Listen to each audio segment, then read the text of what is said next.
Congratulations दोस्तों कि आपको इंटरव्यू की कॉल आई, और अगर कॉल नहीं आई तो यकीन रखिए कि आपको आज या कल इंटरव्यू के लिए पेश तो होना ही है।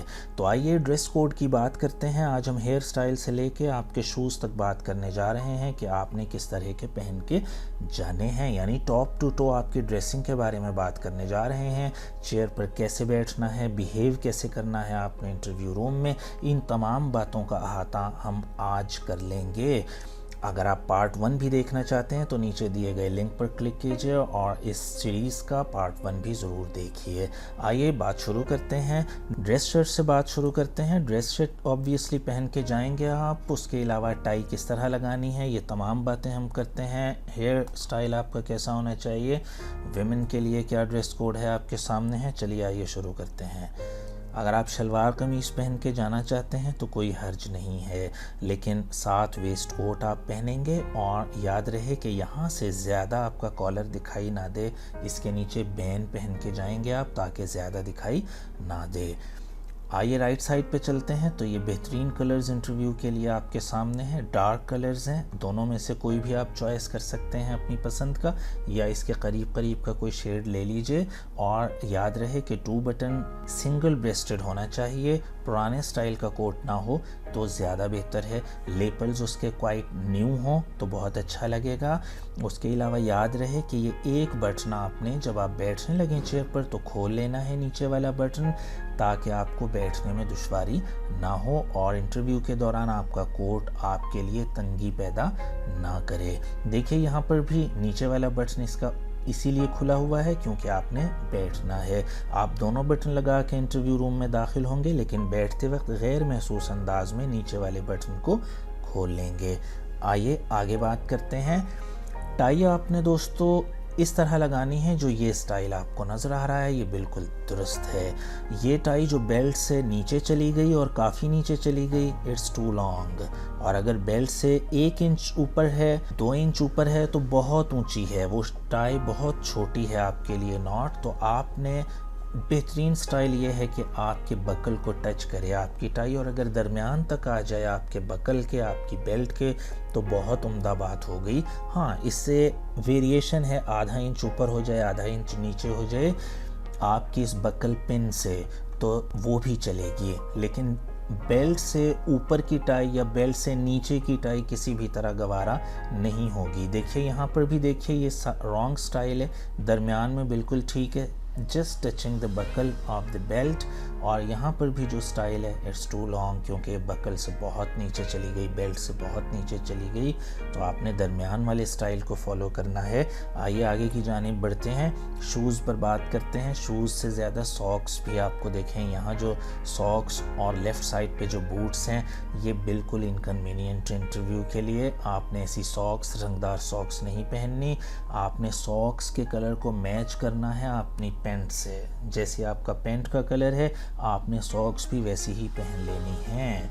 और उसके बाद आपने लेसेस वाले शूज़ पहन के जाने हैं। उस पर मज़ीद बात करते हैं। देखें जी, ऑक्सफोर्ड स्टाइल है, लेसेस वाले शूज़ हैं, ब्लैक कलर के हैं, और प्रेफरेबल यही है कि आप ब्लैक शूज़ ही पहन के जाएं और टो वाले हों। आगे से चौड़ा का मुंह होता है वो शूज़ आपने पहन के नहीं जाने। आइए आगे की जानिब चलें। और यहाँ देख रहे हैं जी, बेल्ट कितनी लंबी होनी चाहिए कि ये जो बेल्ट है ये 3 इंच आगे होनी चाहिए बकल। इस बकल से 3 इंच आगे होगी तो बहुत उम्दा आइडियल है। 3 इंच से 1 इंच आगे और पीछे हो सकता है जैसे आप यहाँ देख रहे हैं, लेकिन इससे आगे अगर आपके दरमियान तक आ गई और इससे आगे निकली आपकी जेब से, इस पॉकेट से आपकी पैंट की आगे निकल गई तो वो समझें कि नेगेटिव चली गई बात। हो गई जी बेल्ट के बाद आगे हम बात कर रहे हैं जी बेल्ट के और शूज़ का कलर क्या मैच होना चाहिए। यहाँ एक सवाल है आपके लिए, शुड दे मैच, कि जी बेल्ट का कलर है ब्राउन यहाँ, तो शूज़ का कलर भी ब्राउन होना चाहिए।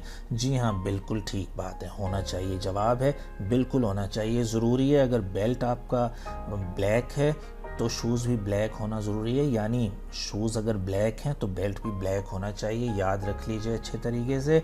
और जैसा कि मैंने कहा, प्रेफर्ड वे यही है कि आप शूज़ जो हैं वो ब्लैक पहन के जाएंगे तो यकीनन आपकी बेल्ट का कलर भी यानी ब्लैक होगा, और सादा बेल्ट होगी, बकल वाली होगी। आइए जी, नेक्स्ट भी इसी बात पर जोर देने के लिए दोबारा उसको दोहरा दिया गया कि ये मैचिंग कलर्स हैं ऑलमोस्ट शूज़ के और बेल्ट के, और इससे आपने बिल्कुल डाइवर्जन नहीं करना। वॉच अगर पहनते हैं तो बहुत उम्दा बात है, अगर नहीं पहनते तो उससे भी उम्दा बात है, क्योंकि आपने नेचुरल रहना है। और नेचुरल में यही है कि अगर आप वॉच पहनते हैं रस्मी किस्म के हालात में तो आज भी पहन के जाएंगे, और अगर नहीं पहनते तो बिल्कुल नहीं पहन के जाइए, इसके कोई अलग से मार्क्स नहीं हैं। कॉफलिंक्स यहाँ दिए गए हैं। कॉफलिंक्स अगर आप पहन के जाते हैं तो बहुत सादा हों, अदरवाइज़ नहीं पहन के जाएंगे आप। यानी जो ज्वेलरी है मर्दों के लिए वो बहुत ज़रूरी नहीं है। अगर आपके रूटीन में नहीं है ये चीज़ें तो बिल्कुल ना पहन के जाइए। अगर आप रिंग पहनते ही हैं तो इस किस्म का बिल्कुल सादा सा रिंग पहन सकते हैं, परमिशन है इसकी, लेकिन 2 रिंग्स ना पहने। किसी ऐसी चीज़ को मत पहन के जाइए जिससे नया सवाल जन्म ले। परफ्यूम अगर लगाते हैं तो बहुत लाइट सा जो आप तक रहे तो ठीक है, ऐसा परफ्यूम ना हो जो कि इंटरव्यूअर को तंग करे। आइए जनाब, नेक्स्ट बात आते हैं ज्वेलरी से आगे आपके हेयर स्टाइल की। हेयर कम से कम आप अपना हेयर कट करवा के जाएंगे जी। ये लड़कियों के लिए बिल्कुल सादा से जाएं, और इसी तरह मर्दों के लिए बहुत लंबे बाल रख के नहीं जाएंगे ऑब्वियसली, लेकिन हेयर कट आपका फ्रेश हुआ हो। ओके जी, आप अब बिल्कुल तैयार हैं ड्रेसिंग के हवाले से इंटरव्यू रूम में जाने के लिए। फिर भी अगर कोई सवाल आपके जहनों में हो ड्रेस कोड के हवाले से तो मुझसे ज़रूर कमेंट में पूछिए। इंटरव्यू के हवाले से और भी बहुत सी चीज़ें जो आप पूछना चाहें वो मुझसे कमेंट में पूछ सकते हैं। आप अब ड्रेसअप होके और पूरे एतमाद के साथ इंटरव्यू में जाने के लिए तैयार हैं। बहुत एतमाद के साथ, बड़े आराम के साथ, बग़ैर किसी जल्दबाजी के इंटरव्यू रूम में दाखिल हो जाइए, और बहुत ज़ोर से आपने इसको नहीं खोलना। इन दोनों में से एक स्टाइल होगा, ये यकीन रखिए, इसके अलावा कोई तीसरा स्टाइल नहीं होगा। तो आराम से घुमा के खोलिए, और जब अंदर दाखिल होइए तो उसी तरह जैसे बंद कमरे से आप अंदर गए थे, बंद करके आराम से उसी तरफ मुँह करके मे आई कम इन करके अंदर जाइए। मे आई कम इन आपने ज़रूर पूछना है, उसके बगैर अंदर दाखिल नहीं होना। जब आप अंदर खड़े हों दरवाज़े के पास, दरवाज़े को बंद कर दें और फिर मे आई कम इन पूछ लें आप, कोई हर्ज नहीं है। उसके बाद आप चल के मुकम्मल एतमाद से चेयर के पास भी खड़े होंगे। चेयरमैन साहब ख़ुद आपसे कहेंगे बी सीटेड, या कहेंगे सिट डाउन प्लीज़, या उर्दू में कहेंगे कि बेटा बैठ जाइए। आप बिल्कुल आराम से वहाँ बैठ जाइए। चेयर अगर टेढ़ी है तो उसको सीधा कर लीजिए, और उसके बाद आराम से चेयर पर कैसे बैठना है जी आपने, अगर हाँ चेयर पर बैठने से पहले हैंडशेक वो करते हैं तो वेल एंड गुड, आप इस तरह कीजिए। 1 सेकंड का हैंडशेक करना है जस्ट आपने, बहुत ज़्यादा हो जाए तो 2 सेकंड का, इससे ज़्यादा आप ऊपर नहीं जा सकते। बिल्कुल इस तरह जैसे थंब से थंब टच हो गया तो हैंडशेक हो गया, ये थंब से थंब टच हो गया तो हैंडशेक हो गया। आपने बहुत दबाना नहीं है, प्रेस नहीं करना, बिल्कुल धीरे से पकड़ना है और उसके बाद छोड़ देना है। और इसका कोई राइट नहीं है, आपको याद रहे, हैंडशेक का इंटरव्यू में आपको कोई राइट नहीं है, ये राइट चेयरमैन के पास है। अगर वो ख़ुद करें सलाम तो आप ज़रूर कीजिए, अदरवाइज़ आप बिल्कुल ना कीजिए।